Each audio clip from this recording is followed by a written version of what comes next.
ಸಿರ್ಸಿ ಹಾವೇರಿ ರಾಷ್ಟ್ರೀಯ ಹೆದ್ದಾರಿ ಕಾಮಗಾರಿ ವಿಳಂಬ ನೀತಿಯನ್ನು ಖಂಡಿಸಿ ಮೇ 12ರಂದು ಚಿಪ್ಕಿಯ ಚೆಕ್ಪೋಸ್ಟ್ನಲ್ಲಿ ರಾಷ್ಟ್ರೀಯ ಹೆದ್ದಾರಿ ಪ್ರಾಧಿಕಾರ ಹಾಗೂ ಅಧಿಕಾರಿಗಳ ಮತ್ತು ಜನಪ್ರತಿನಿಧಿಗಳ ವಿರುದ್ಧ ರಸ್ತೆ ತಡೆದು ಅತ್ಯಂತ ಉಗ್ರವಾದ ಹೋರಾಟ ಮಾಡುತ್ತೇವೆ ಎಂದು ಸಾಮಾಜಿಕ ಹೋರಾಟಗಾರ ವಿಶ್ವನಾಥ್ ಗೌಡ ತಿಳಿಸಿದ್ದಾರೆ.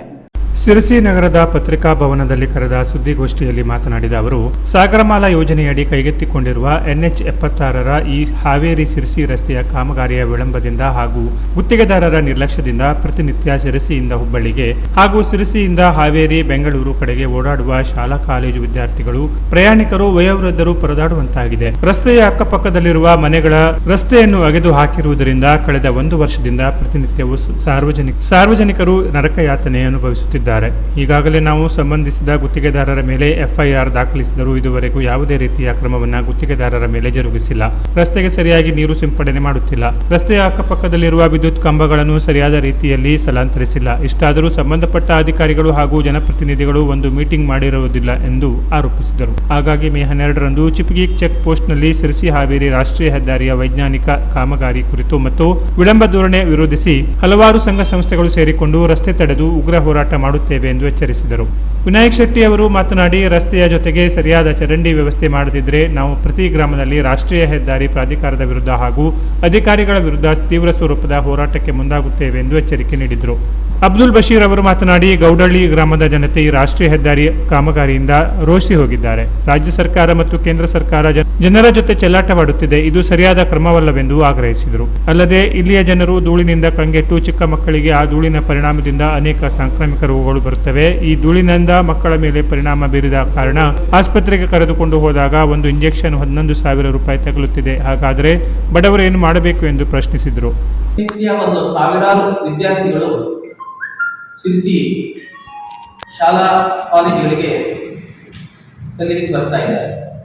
ಈಗ ಗುತ್ತಿಗೆದಾರ ಏನು ಕಾಮಗಾರಿಗಳನ್ನು ಕೈಗೆತ್ತಿಕೊಂಡಿದ್ದಾರೆ, ಆ ಗುತ್ತಿಗೆದಾರರನ್ನು ಕೇಳಿದ್ರೆ ಅಮ್ಮಾಪುರದವರಿಗೆ ಆಗಿದೆ ಅಂತ ಹೇಳ್ತಾರೆ. ನಾವು ಮೂಲ ಗುತ್ತಿಗೆದಾರಲ್ಲ, ನಮ್ಗೆ ದುಡ್ಡೇ ಬರಲಿಲ್ಲ ಅಂತ ಹೇಳ್ತಾರೆ.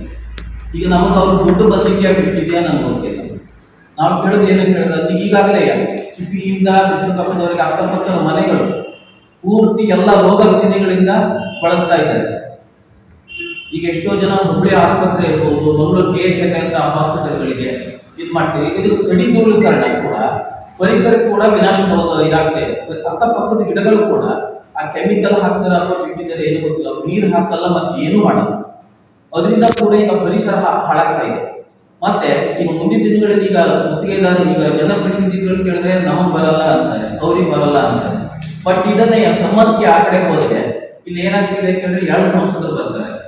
ಒಂದು ಉತ್ತರ ಕನ್ನಡ ಜಿಲ್ಲೆಗೆ ಒಬ್ಬರು ಬರ್ತಾರೆ, ಆ ಕಡೆ ಹಾವೇರಿ ಜಿಲ್ಲೆಗೆ ಒಬ್ಬರು ಬರ್ತಾರೆ. ಬಟ್ ಅದೇ ರೀತಿ 2 ಶಾಸಕರು ಬರ್ತಾರೆ, ಜಿಲ್ಲಾ ಉಸ್ತುವಾರಿ ಸಚಿವರು ಕೂಡ ಬರ್ತಾ ಇದ್ದಾರೆ. ನಮ್ಮ ಉದ್ದೇಶ ಏನು ಕೇಳಿದ್ರೆ ನಾನು ಅದು ಆ ಪಕ್ಷ ಈ ಪಕ್ಷ ಅಂತ ಹೇಳ್ತಿಲ್ಲ. ಜನಪ್ರತಿನಿಧಿಗಳು ಅವ್ರ ಕರ್ತವ್ಯ, ಜನರು ವೋಟ್ ಹಾಕಿ ಕಳಿಸ್ಕೊಟ್ಟಿದ್ದಾರೆ ಅವರನ್ನ, ಅವ್ರ ಸಮಸ್ಯೆ ಸ್ಪಂದಿಸುವುದು ಅವ್ರ ಕೆಲಸ. ನಮ್ಮ ಉದ್ದೇಶ ಏನಾಗಿದೆ ಕೇಳಿದ್ರೆ, ನಾವಂತೂ ತಪ್ಪು ಮಾಡಿಬಿಟ್ಟಾಗದೆ, ಜನಪ್ರತಿನಿಧಿಗಳಿಗೆ ವೋಟ್ ಹಾಕಿ ತಪ್ಪು ಮಾಡಿಬಿಟ್ಟಾಗದೆ. ಆ ಭಾಗದಲ್ಲಿ ಈಗ ಶಾಲಾ ಕಾಲೇಜುಗಳು ಮುಂದಿನ ಭವಿಷ್ಯಕ್ಕಾಗಿ ಅವರು ಶಾಲಾ ಕಾಲೇಜುಗಳು ಏನು ಕಲೀಲಿಕ್ಕೆ ಬರ್ತಾ ಇದ್ದಾರೆ. ಈಗ ಮಳೆಗಾಲ, ನಮ್ಮ ಬೇರೆ ಶಾಲೆಗಳು ಇರ್ಬೋದು. ಈಗ 100 ವಿದ್ಯಾರ್ಥಿಗಳು ಕಲಿತಾ ಇದ್ದಾರೆ. ಈಗ ಅದಕ್ಕೂ ಈಗ ಶೆಡ್ ಊರ್ನವರು ಕಟ್ಟಿ ಇದು ಮಾಡಿದ್ದಾರೆ. ನಾವು ಹೇಳೋದು ಇಷ್ಟ, ಈಗ ಮತ್ತೆ ಮಳೆಗಾಲ ಸ್ಟಾರ್ಟ್ ಆಯ್ತು, ಅವರು ಈ ಕಬ್ಬಿಣದ ರಾಡ್ಗಳನ್ನ ಹಾಗೆ ಬಿಟ್ಟಿದ್ದಾರೆ ಗಟಾರದಲ್ಲಿ. ಕಬ್ಬಿಣದಂದ್ರೆ ಈಗ ಏನವರು ಚರಂಡಿಗೆ ಇದು ಹಾಕಿದ್ರಲ್ವ ಹಾಗೆ ಬಿಟ್ಟಿದ್ದಾರೆ, ಸ್ಲ್ಯಾಬ್ ಹಾಕಿ. ಅದ್ರ ಜೊತೆಗೆ ಮತ್ತೆ ಈಗ ಒಂದು ನಮ್ಮದು ಚಿಪ್ಗಿ ಭೂತಪ್ಪನ ಕಟ್ಟೆ ಹಾಕಿದ ಒಂದು ಗಟಾರ ಇದೆ, ಪೂಲ್. ಆ ಪೂಲನ್ನು ಅವರು ಪೈಪನ್ನು ಹಾಕಿದ್ದಾರೆ. ಈಗ ಎಲ್ಲ ಮಳೆಗಳ ನೀರು ಹೇಗೆ ಬರ್ತದೆ ಕೇಳಿದ್ರೆ, ನಮ್ದು ಚಿಪ್ಗಿ ದಮದ ಮೇಲೆ ಇರ್ಬೋದು, ಕಟ್ಗಿ ಡಿಪೋದಿಂದ ನೀರುಗಳು ಬಂದು ಆ ಎಲ್ಲದೂ ಡಿವೈಡ್ ಆಗಿದೆ. ಈಗ ಅವರೆಲ್ಲ ಅದಕ್ಕೆ ಮಣ್ಣು ಹಾಕಿ ಹಾಗೆ. ಸುದ್ದಿಗೋಷ್ಠಿಯಲ್ಲಿ ವಿಶ್ವನಾಥ ಗೌಡ, ವಿನಾಯಕ ಶೆಟ್ಟಿ, ಮಹೇಶ್ ನಾಯಕ್, ಅಬ್ದುಲ್ ಬಶೀರ್, ನಜೀರ್ ಸೇರಿದಂತೆ ಅನೇಕರು ಇದ್ದರು. Canara plus news, Sirsi.